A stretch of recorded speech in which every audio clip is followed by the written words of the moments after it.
Hello and welcome viewers, I am Pia and you're watching NewsX World. Let's take a look at the top headlines this hour.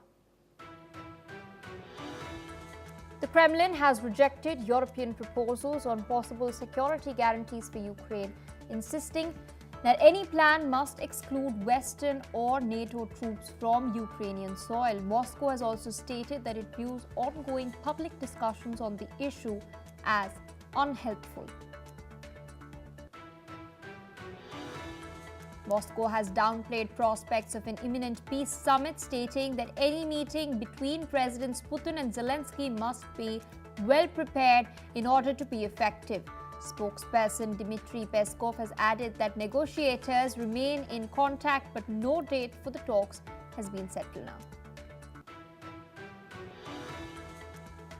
US President Donald Trump's steep 50% tariffs on Indian goods have come into force today, weeks after Washington slapped an additional 25% penalty over New Delhi's Russian oil and arms purchases.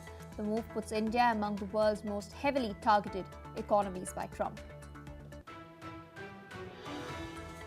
Denmark has summoned the US chargé d'affaires in Copenhagen after accusing Washington of attempting to interfere in Greenland's affairs. The Danish foreign minister has stated that any external meddling in the kingdom's internal matters is unacceptable, stressing close cooperation with Greenland's government. China's foreign ministry has dismissed calls for it to join US-Russia nuclear disarmament talks, calling such demands neither reasonable nor realistic. Beijing maintains that responsibility for arms reductions lies primarily with Washington and Moscow.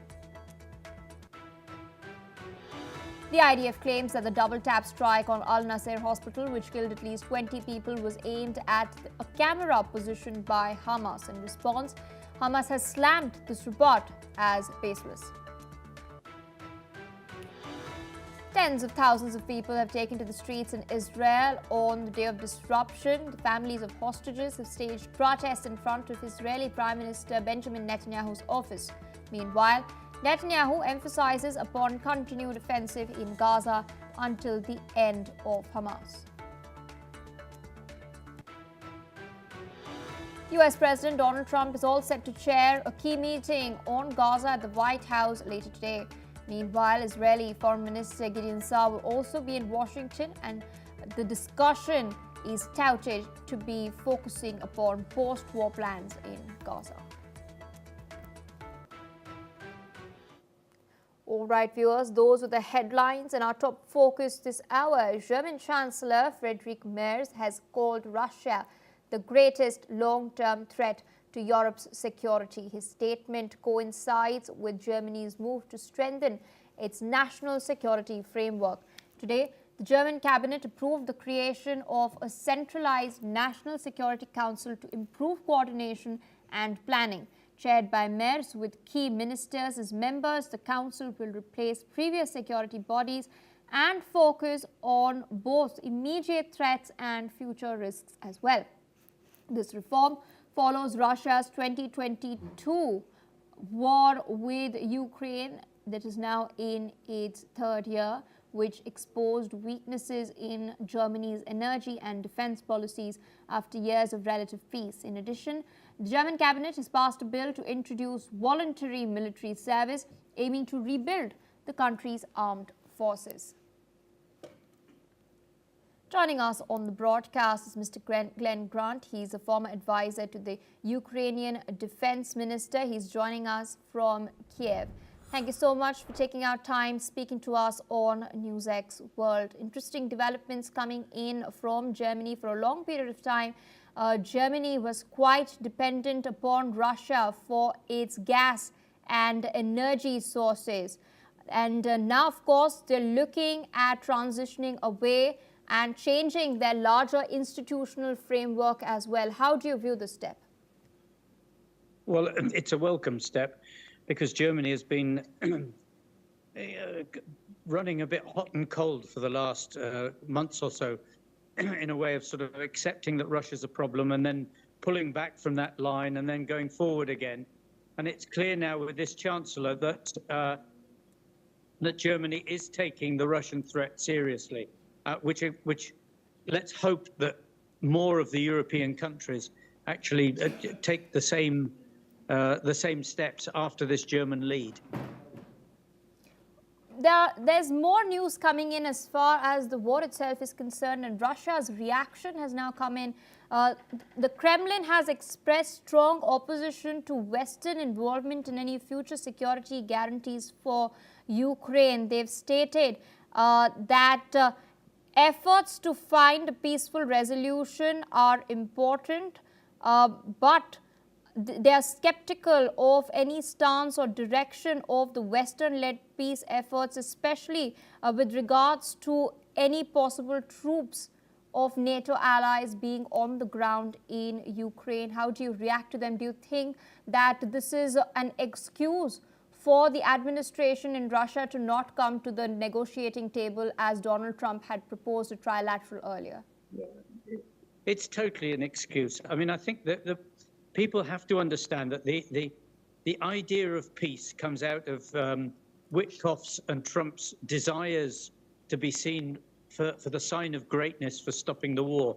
Russia has no such ambitions. Their intention is to keep the war going. So it doesn't matter what anybody else says about peace moves.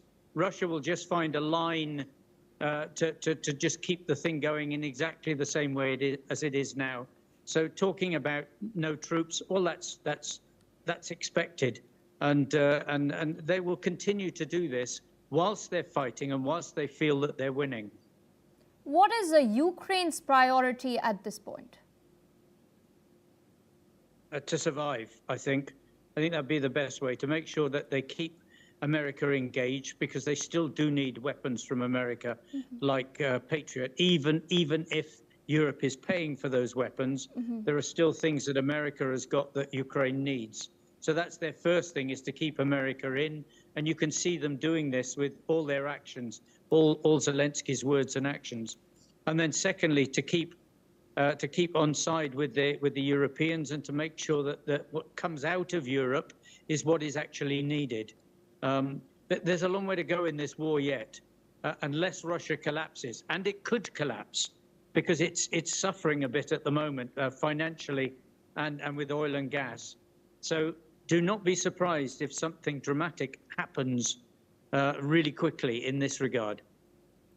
There have been coordinated attacks that have been reported against Ukrainian energy and gas infrastructure in 6 regions, including Poltava and Sumy.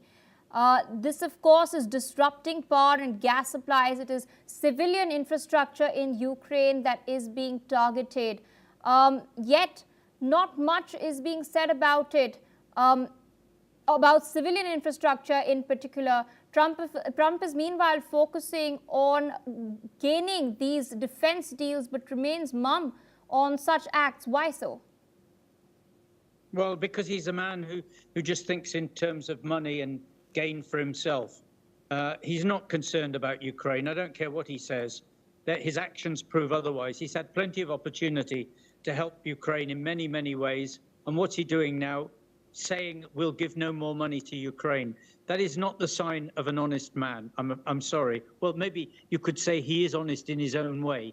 He wants money. He wants deals. Yes, there's lots of things happening bad in Ukraine, but I can tell you now, being here, is that life is going on. People are accepting what's happening, and Ukraine is going to win. It's pretty determined, and Russia has lost this. It's just taking them a long time to understand it. All right, Mr. Brown, thank you so much for taking our time speaking to us on NewsX World as we track these very delicate developments. And speaking of delicate developments, viewers, we're shifting focus to another volatile region. Yes, I'm referring to the Middle East. We're now learning that Israeli forces have launched a large-scale raid in the old city of Nablus in the northern occupied West Bank. The operation began at around 3 a.m. local time, and according to Palestinian officials, it is expected to continue until 4 p.m. Witnesses have reported dozens of soldiers and armored vehicles storming several neighborhoods, expelling residents and converting some homes into military posts. Local sources have stated that clashes broke out at the eastern entrance to the old city, where young Palestinians threw stones and Israeli troops responded with tear gas and live ammunition. The Palestinian Red Crescent has reported several injuries, though none from gunfire. Meanwhile, the Israeli military has confirmed that it was carrying out the operation but did not specify its purpose. The old city of Nablus has seen repeated Israeli raids in recent years, including deadly operations in 2022, 2023 and again earlier this June. Joining us on the broadcast is Mr. Ali Mohammed Abushbak. He's an independent Palestinian researcher joining us live from Cairo in Egypt. Thank you so much for taking our time speaking to us on NewsX World. A lot of high-octane developments have been taking place in the Middle East, even as Netanyahu is not backing down despite international pressure, despite pressure on the domestic front itself, with the families of hostages also coming out and now claiming that he is sacrificing the hostages and not reaching a peace deal. It seems that it's not just Gaza where an offensive is escalating, it's also now escalating in the West Bank. There's a large-scale raid that is taking place. What does this say about the Israeli administration? Do you think that Netanyahu's claims of purging Hamas is just a front? Thank you, Pia, for having me. The thing is the new raid of Nablus in West Bank, it's not new, especially during the war in Gaza. Israel invaded Jenin campus and they are departed the civilians from there and displaced 100 of civilians from Jenin, and claiming they are targeting the Jenin brigades that belongs to Saraya al-Quds brigade that's related to Islamic Jihad in Palestine. So today also one of the flashpoint area, similarly like Jenin, it's Nablus, because it's a several of Palestinian militant settle in Nablus, and one of the Palestinian commander Muhammad al-Nabulsi belongs to the Nablus, and Israel assassinated last 2 years, and he waged the war against he waged a several of attack against Israel until the Israel assassinated him. So the situation is very complex. Even in West Bank, during the war in Gaza, Israel used to stream a several of area from West Bank, claiming they are targeting a militant group in West Bank, and they are going to making a balance of the security balance of that area. Especially, it's a posting a danger on Israel. Since it's so close to the Israeli borders and Israelis area. So on the ground situation is a very terrible. While Israel is still violating the human rights on the ground, either in Gaza or West Bank, this kind and it's considered as according to international law in West Bank as a occupation. So it has a right for the civilians to resist this troop, and they are defending themselves, since the Israel is not waging any it's not posting any danger to them. So also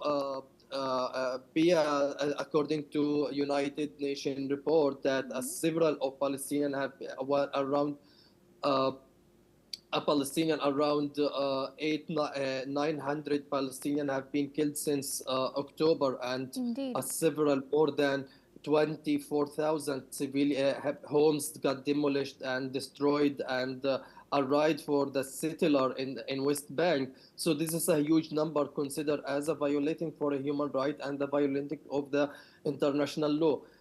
Also, according to reports from the ground, the clashes is still continuous between the Palestinian resistance and the Israeli troops. Journalists, they can't cover the situation because of the tear gas and the huge gunfire that in this area. So they has a limitation for their mobility, and they are scared to cover the situation after what happened last 3 days in Gaza, deliberately targeting the journalists in Gaza. Going through the situation in Gaza, while Israel is now launched its a new militant operation that Guardian Chariot, the second phase of it, as several of Palestinians displaced from north part of Gaza, despite Israel claim that they are going to offer the Palestinian and civilian who displaced from north to south a shelter. But there is all of this fact. I talked to several of families from there. They are going to evacuate their residential home after Israel targeted continuously that area since yesterday night and today night also. So they confirmed they have no shelter to go to south part of Gaza.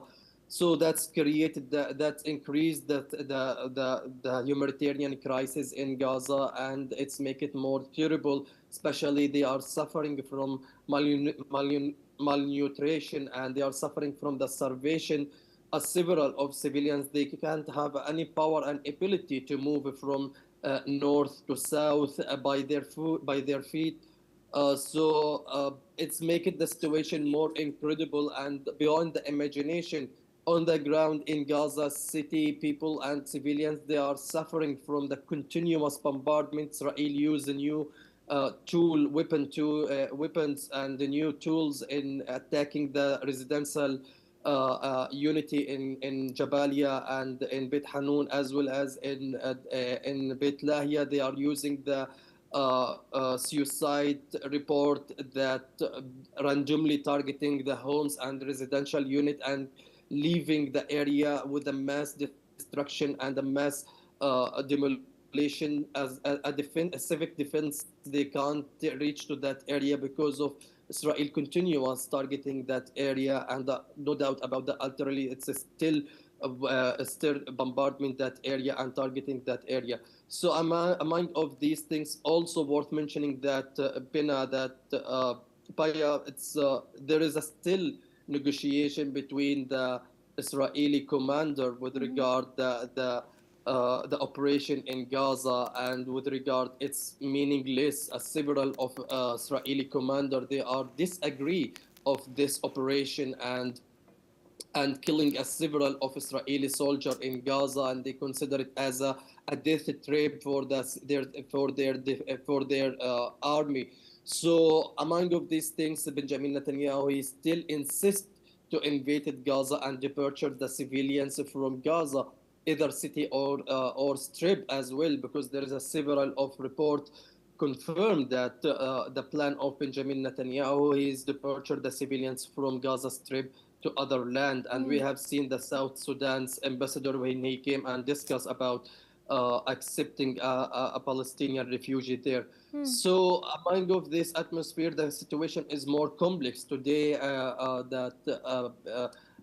Trump's office, they confirm within September he's going to visit UK to discuss the situation in Gaza as well, maybe. And before that, Benjamin Netanyahu, he's sending a request to visit Israel before going to UK. That's according to several of experts. They consider what is happening. He wants to confirm that about UK recognition of Palestinian statehood. So Israel lost the diplomatic war, lost the diplomatic narrative, and nowadays Israel definitely revealed the ugly face of their army on the ground, and the brutal of the Israelis army on the ground. Indeed, there are several countries, Western countries, the Anglosphere, that's now also coming out and criticizing Israel. I request you to stay on with us since you referred to the statistics. I'd like to delve into that a little bit. The United Nations Human Rights Office has stated that at least 982 Palestinians have been killed by Israeli forces in the West Bank since the 7th of October 2023. In the post, the United Nations High Commissioner for Human Rights, Volker Turk, has now called for the violence to end. This comes as Israel is continuing its raids in Al-Muyahir, which is a West Bank village that has been uprooted. Thousands of olive trees have been uprooted. The people there as well are really suffering at this point. Meanwhile, this week in Gaza, at least 20 people, including 5 journalists, were killed in a double strike by Israel on the Al-Nasser hospital.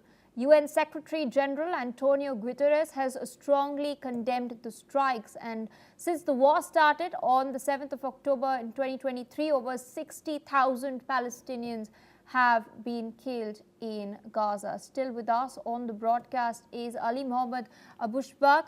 An interesting statement by the UN Human Rights Office that is constantly raising the plight of the Palestinian people, pointing to rights abuses that are taking place. Meanwhile, Qatar has stated it is still waiting for a response by Israel as far as a ceasefire, as far as a peace deal is concerned. Yet the Israeli administration is not coming forward, even though Hamas did agree to some of the terms. The situation, also the condemnation of United Nations is not enough to stop the war in Gaza until there is a no sanction imposed in Israel. There is no limitation for the Israeli aggression on the ground. We have seen several of countries condemn and denounce the Israelis' behavior on the ground. Israeli settlement, which consider illegal in Palestinian territories, according to the resolution 2334, that the Israeli settlement in occupied Palestine or the Palestinian territory, it's illegal. Since that 2016 up to date, how many settlement Israel established? How many settlement residential units Israel start building? 100 of that. So the condemnation and denouncement, it's meaningless to the Palestinians to halt the war in Palestine, not only in Gaza, because there is an attack in West Bank, a continuous, and Israel's term the Palestinian holy site like Al-Aqsa Mosque continuously without any regardless of the human about the ethics and about the human rights. So among of this atmosphere, the situation, it will not change. The condemnation, it will not change anything. Also, the recognition of Palestinian statehood, it will not make any difference until the Western country and the actor countries will not take a serious action. And that's it. The people and the international opinion, I mean, disappointed of this kind of these things that's giving Israel a green light to invade and kill and attack and also abuses the human rights law also. I mean, Pina, it's a bit complicated despite these reports and the fact on the ground. Last 2 weeks, Israeli settlement, the settler, he killed a Palestinian activist while he was standing in his land. And the international community and the international actor, they didn't take any stand, they didn't take any action. It's just only as a number on the news, as a story for the news.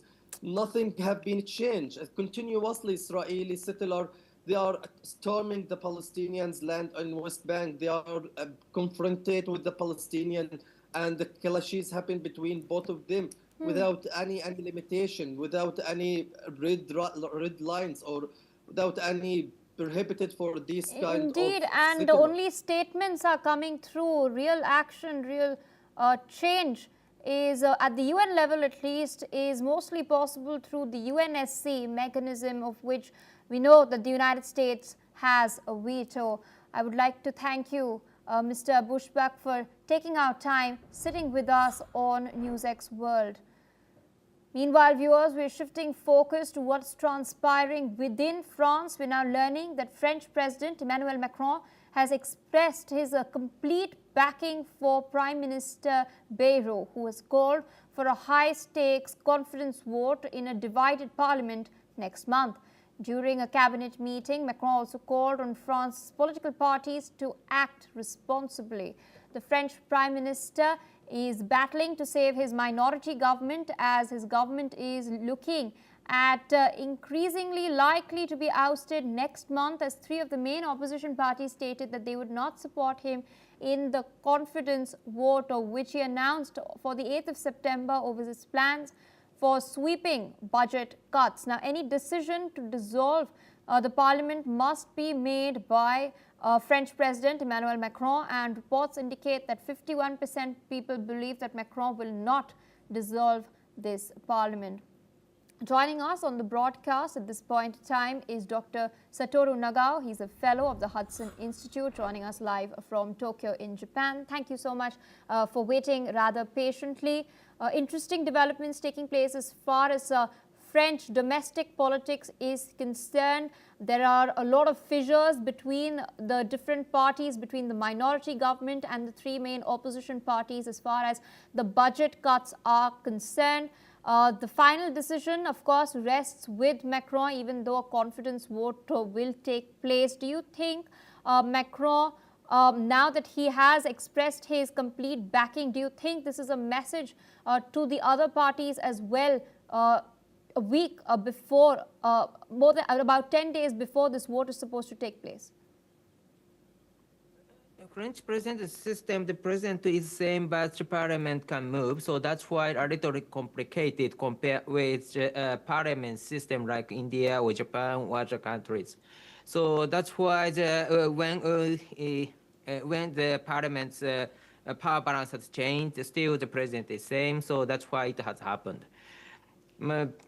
But anyway, the Europeans need to reform their political stance because in the world, the many countries, right-wing party is expanding their influence, and so left-wing party cannot show enough influence. So in this case, changing the power balances happened in many countries at the same time. In case of the American influence, the American try to arrive with the right-wing party with the many countries at the same time. So that's why how to manage is a matter.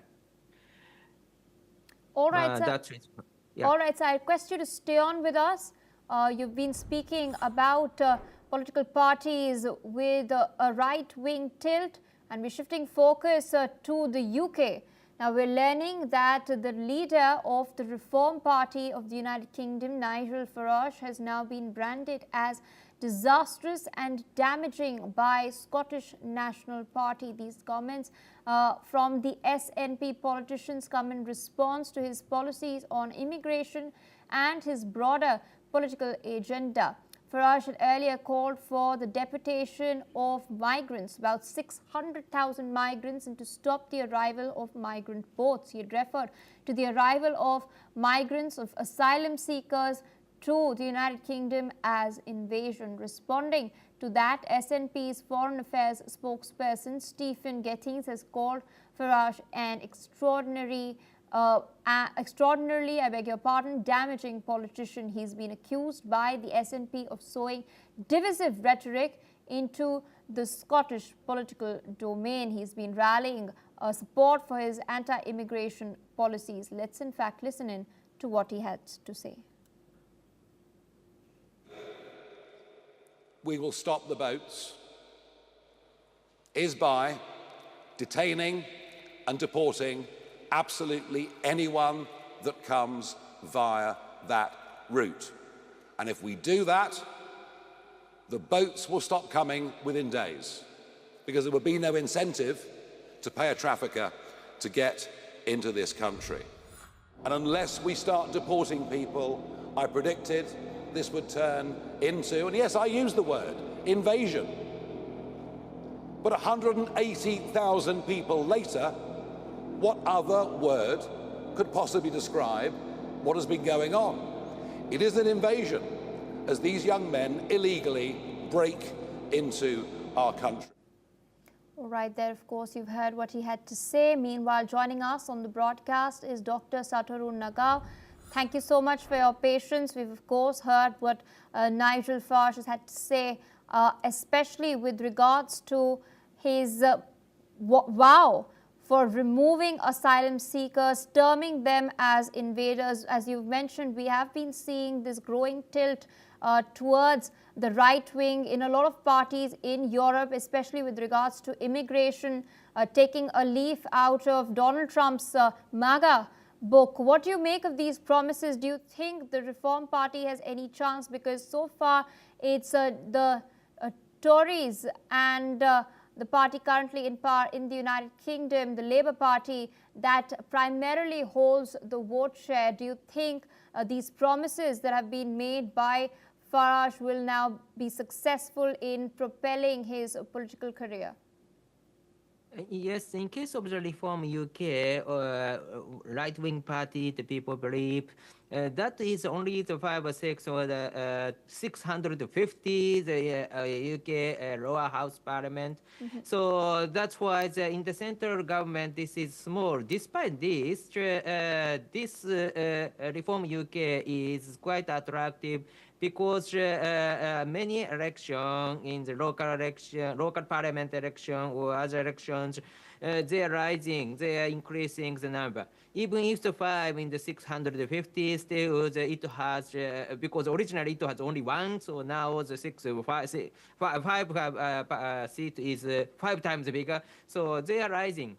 So, and the rising itself is quite attractive because in many countries, right-wing party increase their number at the same time. And President Trump tried to arrive with this right-wing party in the many countries. And for example, in case of the Brazil, especially quite obvious, Bolsonaro party is interest of the Trump administration.